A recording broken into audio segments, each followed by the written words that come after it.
His father has died, so we must do the decent thing and take him to the nearest port so we can fly home to Helsinki.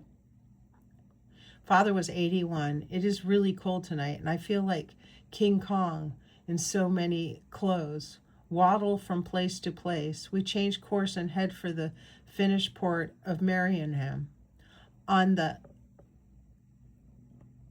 Alan Sea.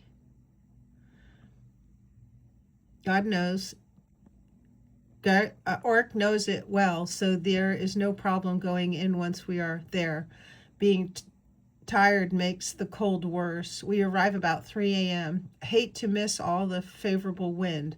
Fall into bunks after tying up bow to in front of the yacht club.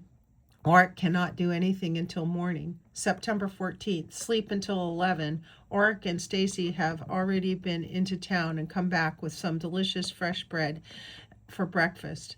Very prosperous town with many wealthy Finnish ship owners, Swedish speaking and beautifully laid out.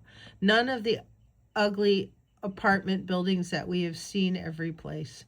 Apple trees in every yard, loaded. Elm and oak trees as well. More vegetation than I have seen in any other port in Finland. We go to the bank first, naturally, then the grocery store. It is Sue's 23rd birthday, so we buy a cake and decide to go out for dinner. Very impressed with the way our yacht looks tied up at the dock. Some pitiful-looking Polish yachts alongside the docks. Mariehamn has one of the last 4-masted sailing vessels to sail from Australia to Europe carrying grain.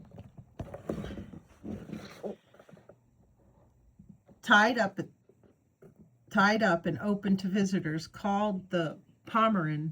There is a charming maypole on the green near the museum with 4 sailboats on the top.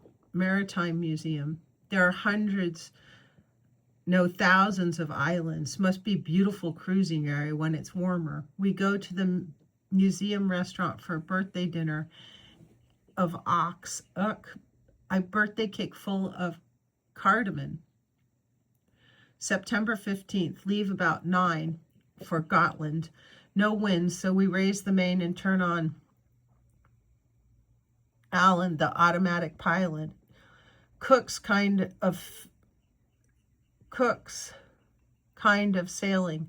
It's sunny and not too cold, although there was ice on the deck in the AM.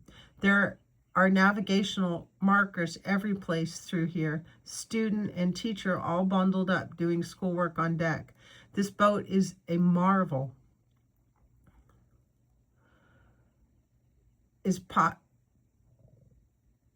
K is popping out, so it is practically flat. Fair weather all over Europe according to Weather Focus map.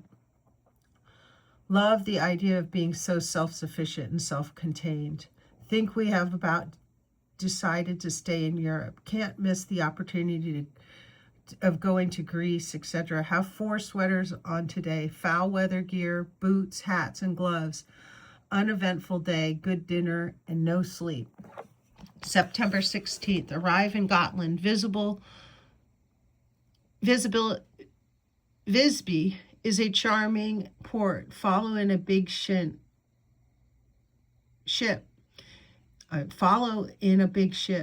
It is windy with big swells. Have breakfast and decide to explore the old town. There's a wall built in the 13th century that winds its way around the town. The newer buildings have integrated the wall into their yards and houses. Nothing looks at all commercial, and the waterfront has a green park full of many varieties of trees and flowers, roses, every place. We wander into the bakery that turns out to be a real find. Rag rugs and wonderful colors in the shops is the local cottage industry, along with handsome woven fabrics done on looms. We watch the lady working at her loom and buy some placemats for the boat. Reminds me of Nantucket. The boat is tied up in the main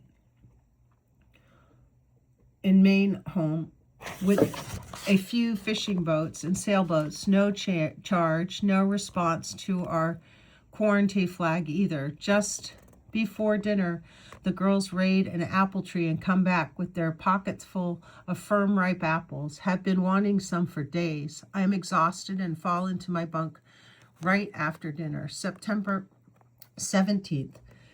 We take one last walk around Visby and naturally head straight for the bakery.